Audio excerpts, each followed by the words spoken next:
प्राचीन अयोध्या नगरी में राजा दशरथ रहते थे, जिनके पुत्र राम, लक्ष्मण और भरत अपनी वीरता, नम्रता और सच्चाई के लिए पूरे नगर में प्रिय थे।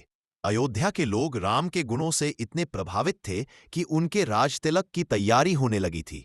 लेकिन एक दिन रानी कैकई को अपने दो वरदान याद आए और उन्होंने राजा दशरथ से मांगा कि भरत को राजा बनाया जाए और राम को 14 वर्षों का वनवास दिया जाए।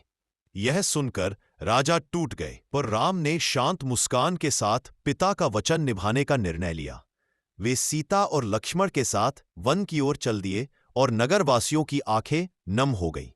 वन में पहुंचकर तीनों ने पंचवटी में एक सुंदर सी कुटिया बनाई। हर सुबह झरने की मधुर ध्वनि और पक्षियों की चहचहाहट से जम जम जम जम जंगल गूंज उठता था। एक दिन एक सुनहरा चमकता हुआ हिरण सीता के सामने आया। उसकी सुंदरता देखकर सीता ने राम से उसे पकड़कर लाने का आग्रह किया। राम हिरण के पीछे जंगल में चले गए, पर वह असल में राक्षस मारीच था। उसकी आवाज में लक्ष्मण की पुकार सुनकर सीता घबरा गईं और उन्होंने लक्ष्मण को राम की खोज में भेजा। लक्ष्मण जाते समय जमीन पर एक चमत्कारिक चमकदार सुरक्षा रेखा खींच गए और सीता से कहा कि इस रेखा के बाहर मत जाना। उसी समय रावण साधु के वेश में आया और छल से सीता को रेखा के बाहर ले गया।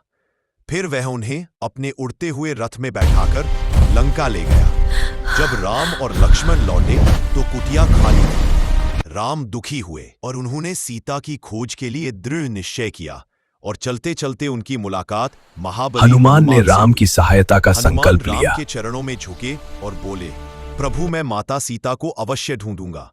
इस प्रकार वानर सेना राम के साथ मिल गई। समुद्र तक पहुंचकर वानर सेना ने राम के नाम वाले पत्थर समुद्र पर रख रखकर एक अद्भुत तैरता हुआ सेतु बनाना शुरू किया। पूरा समुद्र उन चमकदार पत्थरों से जगमगा उठा और सभी हनुमान और नल नील की अगुवाई में लंका पहुंच गए।